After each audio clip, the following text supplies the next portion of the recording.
constante minha mente sem um farol. Eu só quero um lugar pra descansar. A minha bússola não tem mais pra onde apontar, e o tempo não passa. Tudo que eu tenho, uma certeza: eu não descanso quando eu fecho os meus olhos. Um som de morte soa contra minha paz, transbordando o cálice do meu pranto, e não há lugar aonde descansar.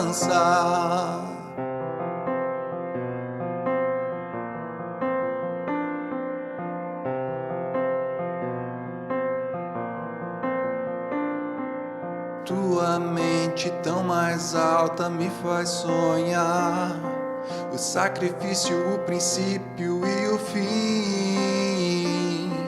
Meu coração conhece e segue a tua voz, a tua sombra o meu descanso,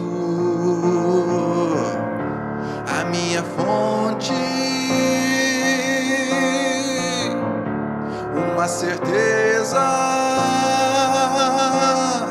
o meu socorro no piscar dos meus olhos, a minha paz ouvindo o som da tua voz, e a tua mão pra dissipar o meu pranto.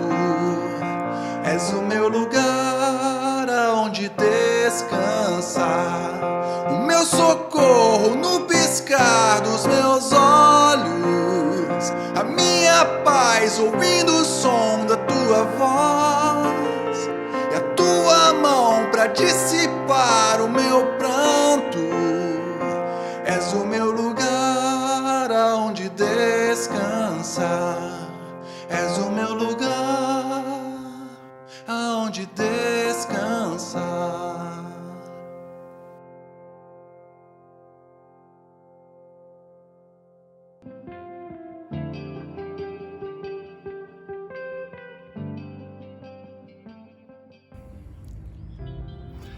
Meus amigos, a Bíblia registra 35 milagres de Jesus. Ele curou cegos, surdos mudos, paralíticos, libertou pessoas que estavam possuídas por espíritos malignos, acalmou tempestades, alimentou multidões, 5.000 pessoas com 5 pães e 2 peixes, ressuscitou mortos. Muitos milagres, grandes milagres. Mas você sabia que existe um milagre maior do que todos esses? Maior do que curar doentes, maior do que alimentar multidões, maior do que expulsar demônios, acalmar tempestades e mesmo maior do que ressuscitar mortos? No encerramento dessa série, À Espera de um Milagre, eu quero apresentar para vocês o maior de todos os milagres. O maior de todos os milagres que Deus quer operar na sua vida e na minha vida. Por isso, fica com a gente. Veja essa passagem na vida de Jesus.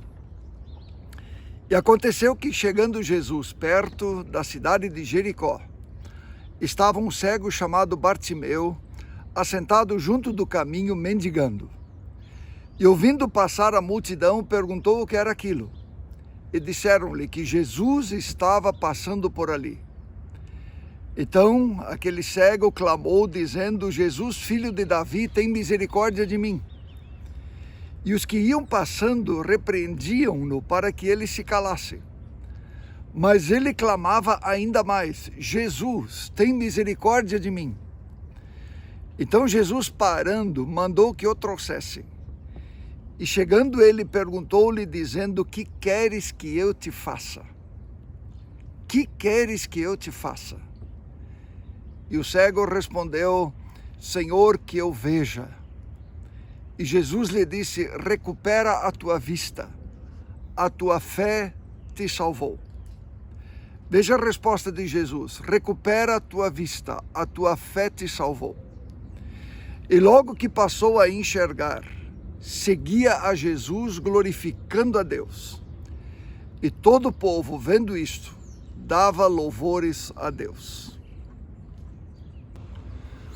O que este cego, meus amigos, chamado Bartimeu, esperava de Jesus? Qual milagre ele queria? Como ele era cego, ele queria que seus olhos fossem curados. Ele queria voltar a ver, obviamente. E o que ele recebe de Jesus? Observe atentamente. Ele recebe 2 milagres. Ele recebe a cura do corpo e a cura interior, a salvação. O que acontece com ele é um duplo milagre. Os seus olhos passam a ver e o seu coração passa a ver. Jesus não apenas o curou da sua cegueira, mas a sua fé o salvou. Ele passou a seguir Jesus glorificando a Deus. Esse é o maior milagre que todos nós precisamos receber antes que a morte chegue. O milagre que acontece no nosso interior. Eu vou dar um outro exemplo da própria Bíblia. E entrando Jesus numa certa aldeia, saíram-lhe ao encontro 10 homens leprosos, os quais pararam de longe e levantaram a voz, dizendo: Jesus, mestre, tem misericórdia de nós. E ele, vendo-os, disse-lhes: ide mostrai-vos aos sacerdotes. E aconteceu que, indo eles, ficaram limpos. E um deles, vendo que estava são, voltou glorificando a Deus em alta voz. E caiu aos seus pés com o rosto em terra, dando-lhe graças.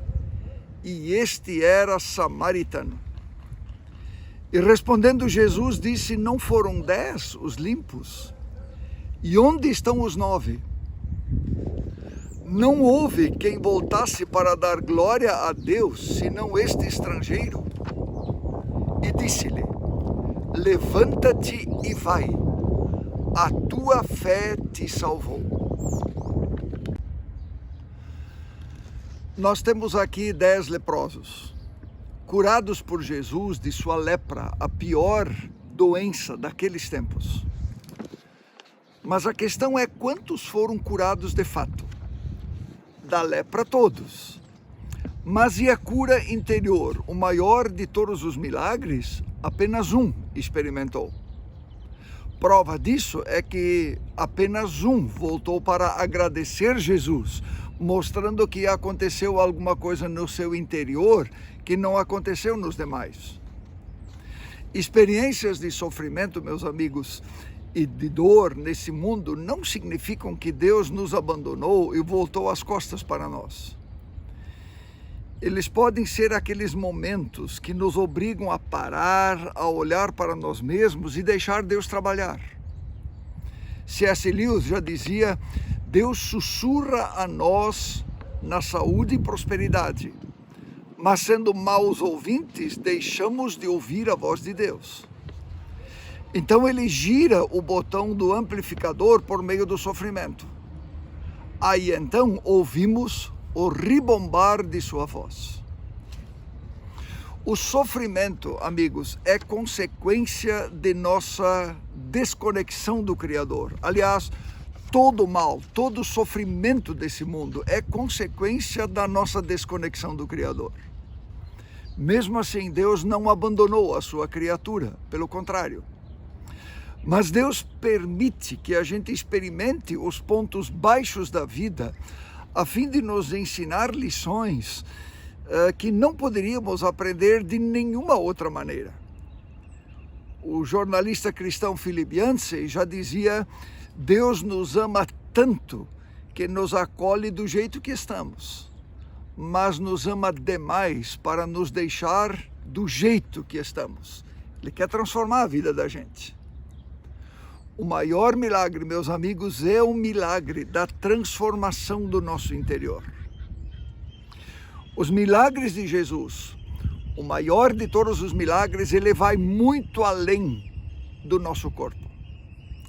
Ele é uma obra, uma ação de Deus no seu e no meu interior. Você vive com feridas interiores? Já foi dito que o tempo cura feridas.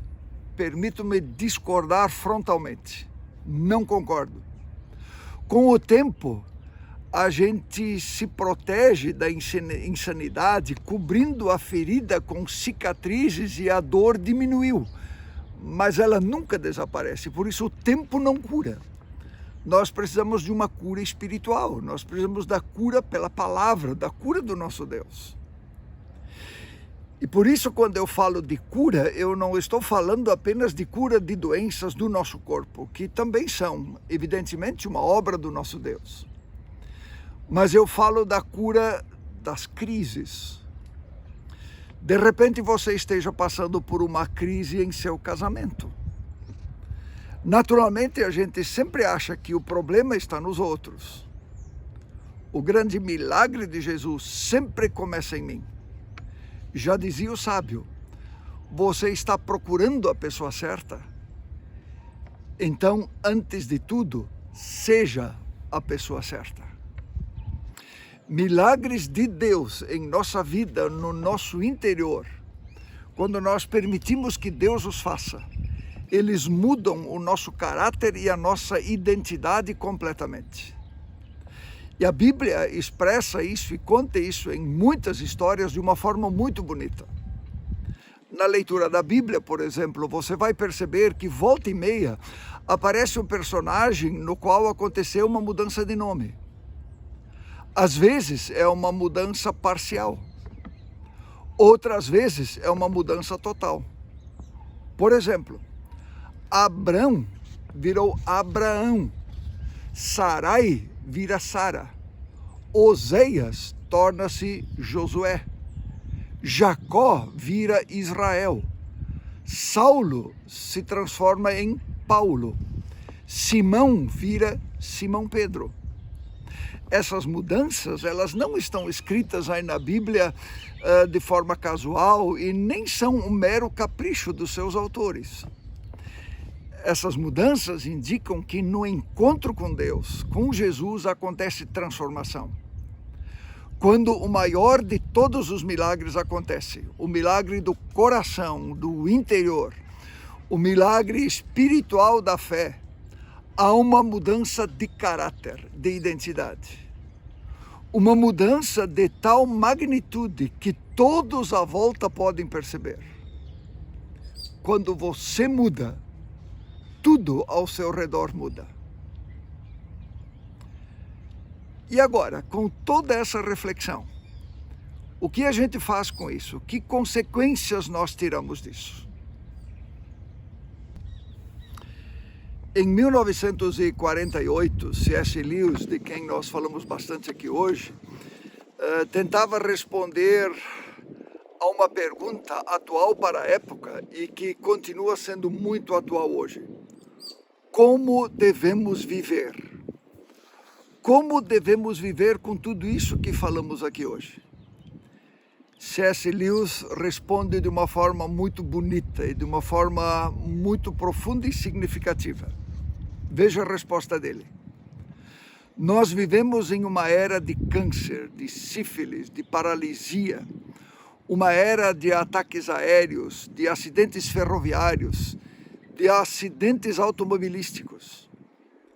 Se a destruição chegar, que ela nos encontre orando, trabalhando, ensinando, lendo, ouvindo música. Ela pode quebrar os nossos corpos, mas ela não precisa dominar as nossas mentes. Esse é o jeito, meus amigos, no qual a gente pode viver esse novo milagre que Deus quer e pretende fazer em nossas vidas. Eu convido você a falarmos com Deus. Senhor, muito obrigado pelos milagres que Tu tens feito em nossas vidas. Muito obrigado por aquilo que já tens feito na vida de muitos amigos e amigas que estão conosco aqui neste encontro online. O que a gente pede, Senhor, e o que o nosso coração anseia profundamente, é que Tu faças em nós o maior de todos os milagres. O milagre espiritual, o milagre da fé, o milagre do nosso interior, o milagre que transforma nosso caráter, o milagre que transforma nossa identidade. Senhor, muito obrigado por aquilo que nos tens ensinado durante toda essa série, na qual falamos sobre os milagres que o Senhor faz e tem feito em nossas vidas. No nome de Jesus. Amém.